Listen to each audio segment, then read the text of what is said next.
Un mince espoir. Cela fait maintenant 1 an que Delphine Jubilard est introuvable. La jeune femme a disparu à Cagnac-les-Mines dans le Tarn et n'a donné aucun signe de vie depuis. Malgré une enquête qui se poursuit, les enquêteurs n'ont pas pu découvrir ce qui lui est arrivé ni même si elle est encore en vie. Des informations bouleversantes ont été dévoilées dans les colonnes du Parisien le 17 décembre dernier. Incarcéré depuis le 18 juin dernier, Cédric Jubilard serait entretenu avec un codétenu et il aurait donné des précisions concernant la disparition de son épouse. En effet, il aurait expliqué l'avoir tuée enterrée près d'un arbre proche d'une ferme qui a brûlé. Il a également mentionné certains proches qui l'auraient aidé à transporter le corps de la jeune femme dans un premier véhicule puis dans un second, une voiture blanche pour l'emmener au lieu d'enterre présumé. Rapidement, les enquêteurs ont vérifié la véracité de ces propos et la ferme en question existe bien.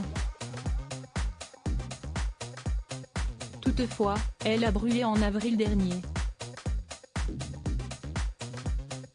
Simple coïncidence ou élément important? Ainsi, les gendarmes ont saisi les véhicules mentionnés par le père de famille afin de les analyser. Leur but est de s'assurer qu'il n'y a aucune trace de Delphine Jubilard dans l'un d'entre eux. De nouveaux éléments importants qui pourraient faire basculer l'enquête. Pour rappel, Cédric Jubilard reste présumé innocent des faits qui lui sont reprochés. Des propos qui dérangent. Les révélations enchaînent concernant Cédric Jubilard et un ancien codétenu n'a pas hésité à relater ses conversations avec le père de famille. Après avoir évoqué la ferme, l'aide de ses proches et les véhicules qui ont été mis à sa disposition, il a assuré que l'époux de Delphine Jubilard serait aussi inquiété à l'idée que le corps de l'infirmière soit devenu apparent avec le temps, a indiqué le Parisien. Une fois sorti de prison, l'homme en question serait allé à la rencontre de Séverine, la nouvelle compagne du père de famille, afin de lui mentionner toutes les informations en sa possession. La principale concernée aurait d'abord tout démenti avant de conduire l'ex-détenu au début de la route de campagne menant à la ferme où se trouverait le corps, explique le journal. Si est-il ce déplacement qui serait à l'origine de sa mise en garde à vue pour recel de cadavre ce mercredi 15 décembre. Toutefois, Séverine a été libérée après plus de 36 heures et les gendarmes n'ont pas hésité à affirmer qu'elle a fait preuve de bonne foi et a répondu à toutes leurs questions.